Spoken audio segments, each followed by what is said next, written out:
Advertencia en los republicanos. El presidente mexicano Andrés Manuel López Obrador dice que si no retiran su propuesta de enviar soldados a su país, iniciará una campaña para que ningún inmigrante mexicano vote por su partido. En Estados Unidos, genera temor el violento y mortal secuestro de los 4 estadounidenses en Matamoros, Tamaulipas. Muchos ya han cancelado sus planes de visitar a México. Los pequeños negocios de Nueva York sufren el embate de vándalos con el rostro cubierto. Buscan aumentar la pena para este tipo de ataques.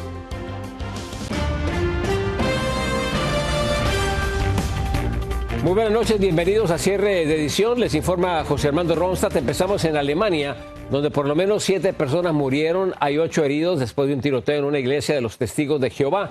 Según testigos, varios sujetos irrumpieron esta noche, tiempo de Alemania, en el centro religioso de la ciudad de Hamburgo y abrieron fuego indiscriminadamente para después darse a la fuga. En la escena continúa un impresionante despliegue de policías y ambulancias. Hasta el momento se desconoce cuál fue el motivo de este sangriento ataque. Y los llamados por parte de congresistas republicanos de que Estados Unidos tenga presencia militar en territorio mexicano recibieron un fuerte rechazo y también una seria advertencia por parte del presidente Andrés Manuel López Obrador. Vicente Calderón, desde Tijuana, Baja California, nos explica. La llamada guerra contra las drogas desató un enfrentamiento verbal entre Estados Unidos y México. No aceptamos las amenazas. Este jueves el presidente López Obrador advirtió que si los republicanos insisten en enviar tropas estadounidenses a combatir los cárteles en México, iniciará una campaña para influir en las elecciones norteamericanas. Vamos a llamar a que no se vote por ese partido, por intervencionista, inhumano, hipócrita y corrupto. El congresista que presentó la iniciativa reclamó el miércoles la actitud de López Obrador. Porque rechaza la ayuda de los Estados Unidos, porque protege a los carteles. Este pleito es por el aumento de contrabando de fentanilo desde México, lo cual ha desencadenado el envenenamiento masivo de más de 70,000 estadounidenses por año. El mes pasado, la directora de la DEA dijo en una audiencia congresional que no recibe suficiente ayuda de México para combatir a quienes importan químicos desde China y los convierten en pastillas de fentanilo para traficarlas por la frontera sur. La Fuerza Estatal de Seguridad de Baja California dice estar decomisando más fentanilo en zonas como Tijuana. Sí, busca el fentanilo su principal mercado. Coincide con el presidente mexicano en que no es su prioridad. No estamos enfocados en un solo problema. Estamos atendiendo de manera integral todos los problemas. Días después de que la DEA denunció la insuficiente colaboración de México, López Obrador envió una iniciativa al Congreso mexicano para endurecer los controles de los precursores químicos y la maquinaria para fabricar pastillas de fentanilo. Finalmente parecen ser más los funcionarios de ambos países que coinciden en que la única forma de lograr algo de éxito contra el fentanilo y otras drogas es trabajar juntos. En Tijuana, Vicente Calderón, Noticias Estrella TV. Y precisamente la tarde de este mismo jueves, un importante acuerdo que se concretó fue el de iniciar una campaña binacional de información que sería la primera en la historia entre México y Estados Unidos. Todo para advertir a los jóvenes sobre la letal droga del fentanilo, del por qué es una amenaza y por qué es un peligro para todas las familias. En otra información, los 4 estadounidenses secuestrados en Matamoros, Tamaulipas, tenían antecedentes penales relacionados con drogas. Esto de acuerdo a varios medios mexicanos. Las fichas penales de las víctimas, quienes supuestamente fueron confundidas con criminales haitianos, ya fueron difundidas. Uno de ellos, Eric Williams, había sido arrestado por distribuir crack y cocaína cerca de una escuela, mientras que uno de los fallecidos tuvo cargos de fabricación y posesión de drogas. Incluso la única mujer del grupo, Latavia McGee, había sido detenida varias veces. La última ocurrió cuando su hija de 8 años dio positivo a consumo de anfetaminas. Todos ellos habían sido arrestados en Lake City, Carolina del Sur. Este trágico caso ocurrido en Matamoros, Tamaulipas, ha generado gran temor entre los estadounidenses que viajan a México. Algunos dicen que ahora lo van a pensar 2 veces antes de cruzar la frontera. David Medina nos cuenta desde Dallas, Texas, lo que le dijeron algunas personas al respecto. El secuestro de 4 estadounidenses, 2 de los cuales fueron asesinados en la ciudad fronteriza de Matamoros, que colinda con Texas, ha hecho saltar las alarmas entre los residentes que visitan con frecuencia México. Este es el caso de Fernanda, quien lleva a su pequeña de 4 meses a San Juan de los Lagos. Sí, bueno, vamos a San Juan de los Lagos a visitar la Virgen, a llevar a mi hija, y luego vamos a Zacatecas a visitar familia. Ella dice que nunca ha tenido ningún problema cuando viaja en autobús. No, de hecho, gracias a Dios nos ha ido muy bien, nunca hemos tenido algo que nos asuste, siempre ha sido muy tranquilo. Sin embargo, para la señora Graciela, esto ha sido todo lo contrario. Sí, de venida en los ómnibus el año pasado, ahí el camión como que nos quiso secuestrar ahí en Laredo, porque supuestamente ya nos habían checado en San Nicolás, pero luego que tenían que revisarnos otra vez y que echar los perros, y dijimos, ¿cómo? Si también llegamos a Laredo. La seguridad es probablemente una de las principales preocupaciones de muchos viajeros. Ya era mucho tiempo, eran como 2 o 3 horas y nadie llegaba, nada más que una persona como que estaba hablando por teléfono o algo, y hasta que varios hablaron a la policía y luego ya vino la policía y ya nos dejaron ir. Pero sí, tuvimos esa experiencia. El Departamento de Estados Unidos tiene advertencias de no viajar en algunos estados. En uno de esos se encuentra Matamoros. ¿Seguro poder viajar en autobús? ¿Cómo no? Sí, es muy seguro. ¿No ha habido ningún problema? Yo no he tenido problemas en absoluto. Ahora que comienzan las vacaciones de primavera, muchas personas viajan desde Dallas a diferentes estados de México. A pesar de todos los riesgos asociados a los viajes a algunas partes de México, esto no está alejando completamente a los visitantes del país. Las llegadas de pasajeros en vuelos internacionales aumentaron en un 13% en este mes de enero, en comparación de enero de 2019. Informando desde Dallas para Noticias Estrella TV, David Medina.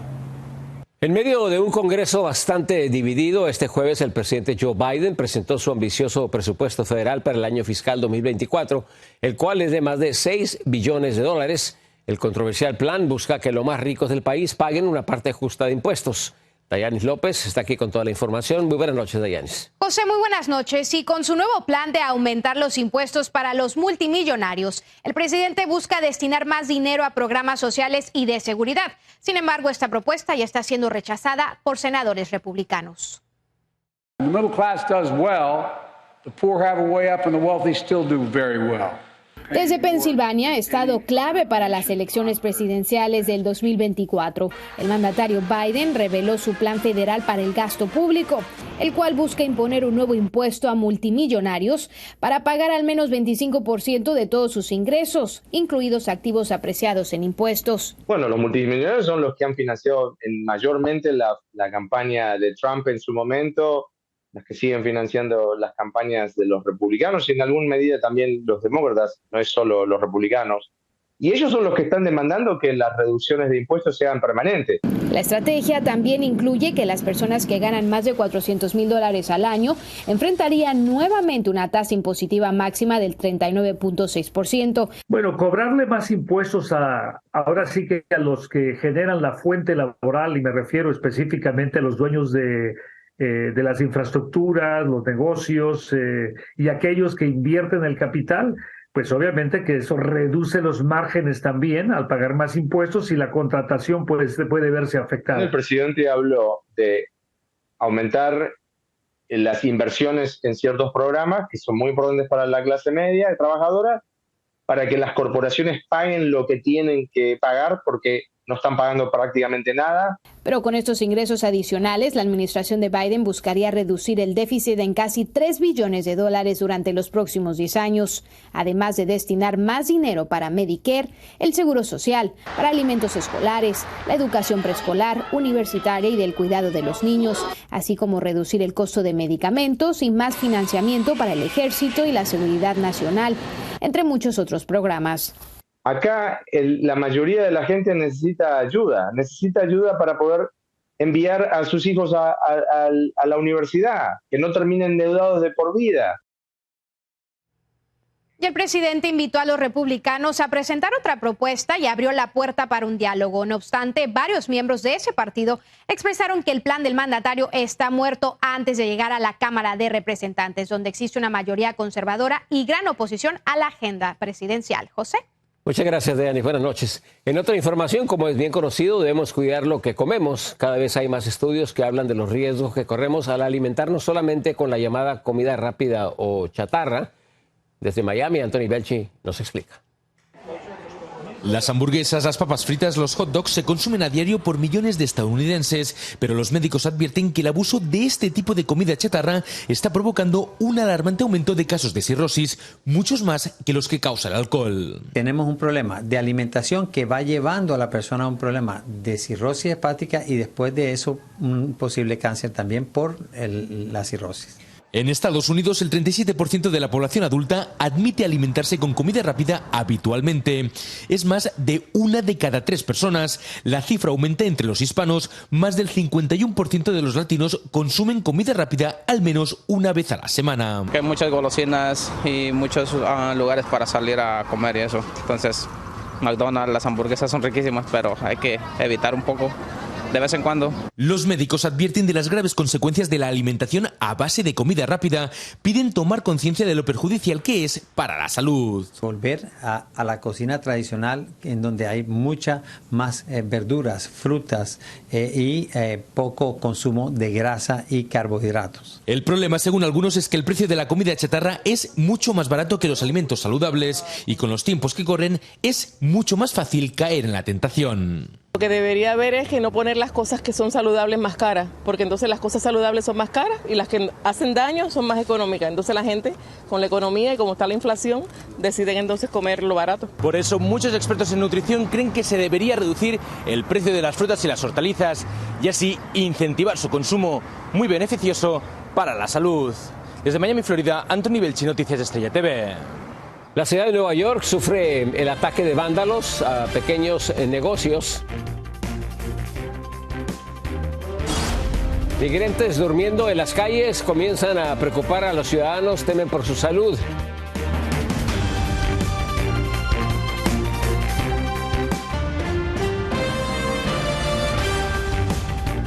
La ola de delincuencia en la ciudad de Nueva York sigue creciendo y los asaltos y asesinatos ahora se suman a los actos vandálicos, como en el siguiente escenas que tenemos. Es un grupo de adolescentes. Hicieron estragos en un local de comida.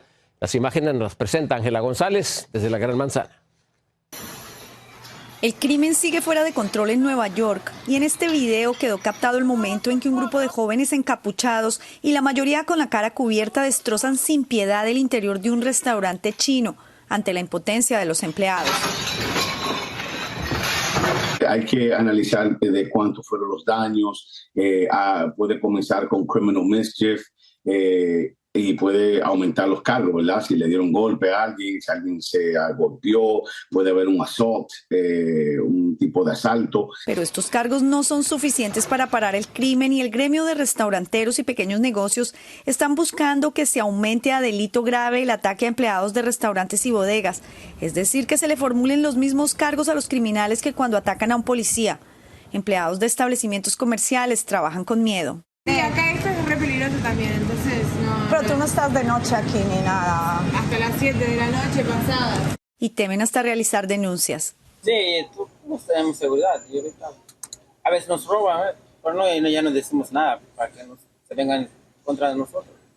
Entre tanto, se conoció que la policía arrestó al sospechoso de haber asesinado a un empleado de un deli en Manhattan hace apenas unos días, algo que se hizo más difícil debido a que tenía el rostro cubierto cuando cometió este crimen. Los robos se han incrementado en más de un 5% y los asaltos en más de un 14% según estadísticas de la policía en comparación con el año pasado. Desde Nueva York, Ángela González, Noticias Estrella TV. Mientras que el presidente de la Norfolk Southern testificaba en Washington, ocurrió otro accidente de uno de sus trenes.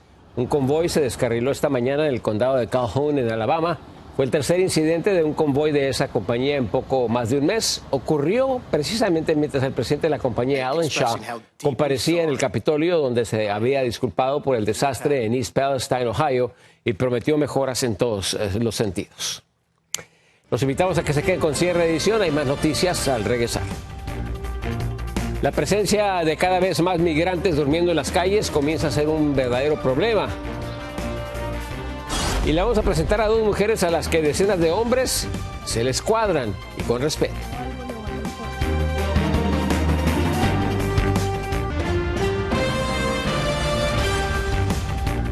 Varias ciudades de México tienen que lidiar con el problema de los migrantes que van de paso hacia Estados Unidos, pero en la Ciudad de México el problema se está agravando y la ciudadanía ya comienza a exigirle al gobierno que tome medidas. En la capital azteca se encuentra Katia López y nos dice qué es lo que más les preocupa. Con la esperanza de recibir un permiso de tránsito o de trabajo, los migrantes llegan a la Comisión Mexicana de Ayuda a Refugiados, la Comar. Pero la lenta atención del organismo causa problemas de salud pública en el entorno. Comunidades extranjeras tramitan aquí sus citas para ser atendidos en 2 meses. Sin ingresos ni techo, duermen en las calles cercanas. Y ese es el caso de Justin Lewis. No podemos venir acá y dormir en la calle. Yo entiendo, porque tenemos que hacer pipí, lo que sea, ¿me entiendes? Ese no está bien. Como dice, por el ambiente no está bien. Pero no es la culpa de nosotros, no es porque queremos. Familias enteras viven aquí a espera de uno de los 300 turnos que la Comar entrega cada día. Pero a la vez, el propio organismo anuncia sanciones a quienes duerman en sus periferias. Génesis del Valle viajó desde Venezuela con su hija, su esposo y la mochila cargada con el sueño de llegar a Estados Unidos. Estamos aquí con la cabeza grande porque no hay dinero, no tenemos cómo quedarnos en un hotel, no nos podemos quedar en la calle, me da miedo quedarme en la calle con la niña. La situación la padecen también los habitantes de la zona, como Irving Zamora, que acude cada jueves para reunirse con un representante de la comisión a pedir soluciones. Nos está afectando, nuestros negocios están cerrados y empezamos a tener problemas con los malos olores y con infecciones y demás, pero todo causado porque la Comar no tiene la capacidad para darle a esta gente lo que le hace falta. Es así como en esta zona coexisten 2 comunidades que se ven afectadas, tanto los migrantes como los vecinos, y ambos están buscando una solución que la Comar les resuelva pronto. Desde la Ciudad de México, para Noticias Estrella TV, Katia López. Pasamos a información que nos llega desde España, donde 3 trabajadores murieron a 900 metros de profundidad después de un accidente en una mina de potasio. El presidente de Cataluña confirmó el deceso de los hombres que tenían unos 30 años de edad. La tragedia ocurrida esta mañana se debió a un desprendimiento en una galería. Varias unidades de rescate especializado, entre ellas una unidad canina, ahora concentran sus esfuerzos en recuperar los cuerpos. Y estudiantes chilenos cumplieron su amenaza y se lanzaron a las calles de la capital Santiago a protestar. Policías antimotines usaron cañones de agua para dispersar a los jóvenes que respondieron a realizar el llamado mochilazo estudiantil este jueves para cerrar una semana de manifestaciones. Los alumnos exigen mejoras en la infraestructura, la alimentación y los programas educativos en las escuelas. Ser soldado es ya de por sí una difícil carrera. Queremos presentarle 2 mujeres que no solo llegaron al ejército, sino que tienen a su mando a varios militares. En Bogotá, Carolina Gómez habló con ellas. Aunque parezca ciencia ficción, no es más que la realidad a la que se enfrentan miles de soldados diariamente en Colombia. Pero a pesar de la crudeza que los rodea enfrentando al narcotráfico, los grupos armados ilegales y la delincuencia común, día 10 de la San 5, algunas chicas le dan un toque especial a esta fuerza. Ellas son las mujeres que mandan en la guerra. Total disciplina, por favor. Tengo un carácter fuerte, es un carácter que se necesita para poder comandar un pelotón de hombres. Tiene a su cargo 33 soldados con los que patrulla en zona de difícil orden público, en donde el estar alerta y el trabajo en equipo son las características principales para salir con vida cada día. Son mis hombres, yo me siento muy apoyada por ellos, siempre en la margen del respeto, siempre la disciplina. Yo me siento muy orgullosa de comandarlos porque han sido mi mano derecha. Ella ha demostrado tener la rigidez y la disciplina y la destreza de poder comandarlo. Pues es la primera vez que veo una mujer liderando un pelotón de hombres, de soldados profesionales, pero es una excelente comandante, siempre nos recalca la seguridad. Como ella, la subteniente María José Roballo, también comandante, capacitada en la Escuela Militar del Reino Unido, es además la primera mujer en realizar el curso de desactivación de artefactos explosivos en Colombia. ¡Fuego! Tengo al mando unos soldados que les debo inspirar respeto, autoridad y liderazgo. Entonces no hay nada mejor que hacerlo bajo el ejemplo de que ellos me vean también en la situación de estar en la operación. Ellas hacen parte de las 2.823 mujeres que componen el Ejército Nacional y cada vez es más frecuente verlas como comandantes de grupo, demostrando que con disciplina y esfuerzo a las mujeres muy pocas cosas les queda grande. En Bogotá, Colombia, Carolina Gómez para Noticias Estrella TV. Siguen con nosotros, regresamos después de una breve pausa comercial. Reemplazan la estatua de Cristóbal Colón con un monumento a la heroína de la esclavitud.